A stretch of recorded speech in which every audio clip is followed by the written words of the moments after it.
An international computer spying ring is busted, but there's still a threat to your PC. How to protect yourself. There's a buzz in Branson around a new building aimed at giving independence back to those that are developmentally disabled. We'll show you inside the new facility and talk to some of the residents who can hardly contain their excitement. Coming up, hear about how a Fort Leonard Wood drill sergeant will be making her national debut as a singer. You're watching Color 10 News at 5 in high definition.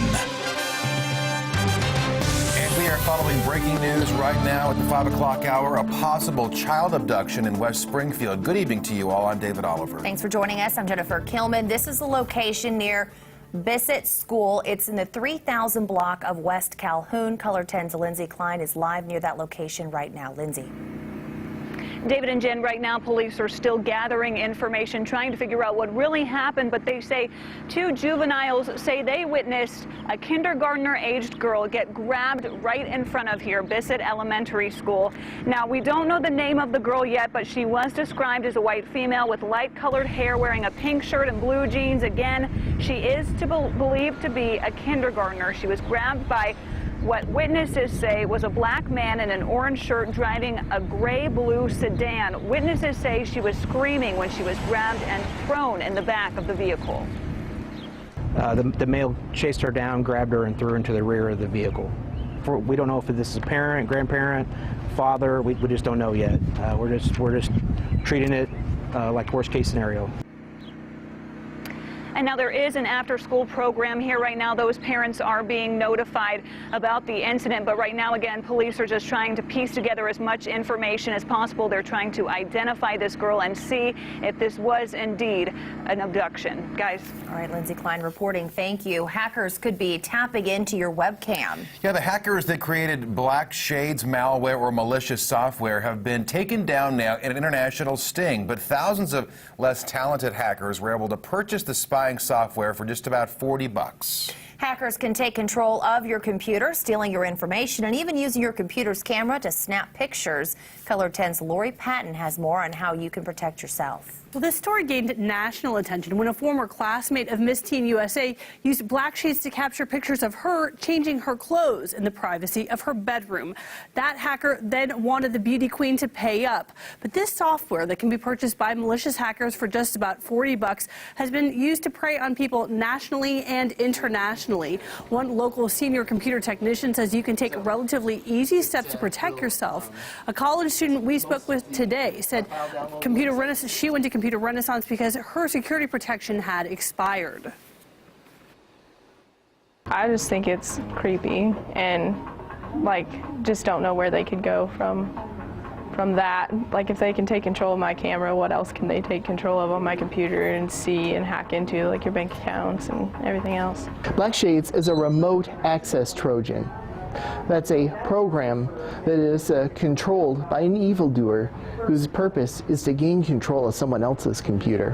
Have current antivirus, make sure your security updates are installed, and as always, don't click on links in email or from social networks from sources you don't know. Now, the FBI and Kevin Gardner recommend several different things from malware protection. Update your antivirus. Make sure that you are blocking those pop-ups and only download from trusted sites, or abandon a link that's sent to you and go directly to that company's website. And always watch attachments in email, and what I was surprised to find out, even social media. All right, Lori, thank you. And Ozarks community is meeting a pressing need thanks to some help from the government. Today, the Taney County Developmental Connections Board opened the doors on a new living facility for the developmentally disabled. Tri-Lakes reporter Grant Sloan joins us now live in our studio with a look at the project. Well, Jennifer, the Combs Redfern Apartments will offer 14 new living spaces for people who are developmentally disabled, but are also ready to live more independently. The project costs just over $2 million, but it won't have to be paid back because it's part of a grant through the Department of Housing and Development. And the apartments offer safe, affordable, long-term housing for people who need some assisted living care. Many of the residents don't necessarily need 24-hour care, but there will always be a supervisor or a member of the staff on hand to help out. For many of the soon-to-be residents, this is the first time they'll be able to live on their own. The apartments are designed specifically for their needs, too, such as lowered countertops and stoves, roll-in showers for wheelchairs, even doorbells with lights for the hearing disabled. Among those moving out for the first time is Tara Cadell. I can even get into the closet, and I've never been able to get in the closet in my life. I have a roll-in shower for the first time in my life. Even though you have a disability, I'm a person that I don't want any help unless I need it. I don't ask for help unless I need it, but I know it's there if I do. Now, another benefit of the new apartments is that they're located near many of the Developmental Connections' other facilities in Branson that either provide living, rehabilitation, or information for families.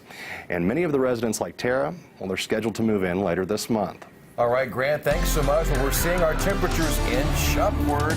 Chief Meteorologist Jamie Warner is in our weather lab now to tell us more. Hey, guys, yeah, there's no in between. It's either cold or it's very warm. At least this month, we've seen it going all the way back to the beginning of the month. Take a look at May's highs so far. We started off cool, then it got very, very warm for this time of the year. This past week was very, very cool for this time of the year, and now it's gotten really warm again. 82 yesterday, 85 is where we stand right now. So we're looking at those temperatures continuing to inch upwards. Sky's been really sunny throughout most of the day. Winds have again been breezy, although not quite as strong as yesterday. But we've seen some gusts between 25 and 30 miles per hour. Your evening forecast looks really nice. Breezy conditions. Temperatures will be dropping through the 70s, 76 at 8 o'clock, 72 at 10 o'clock, 70 at midnight. And we're not going to drop too low into the 60s. Looks like this summer-like heat is here to stay for a while. We will see a front, though, move in later this week, and that's right ahead of this upcoming holiday weekend, and it will bring rain chances to parts of the Ozarks. But will it last through the entire holiday weekend? We'll have answers coming up in just a bit. Jamie, thanks. And coming up next year on Color 10 News at 5 tonight, Color 10 and CBS will salute the troops, including a local soldier with a great voice. Every night road in this town, I find a field, tear it up. She got to sing with Country's Best. See how to watch the performance tonight. We'll tell you more about that on the way at 5:12. Then at 5:17, it's voting day for Arkansas citizens. We're going to tell you why today's primary is unlike any other in Arkansas history. And at 5:18, a family that lost a loved one in recent tornadoes gets reunited with its four-legged loved one they thought was lost forever. We're watching the news at 5.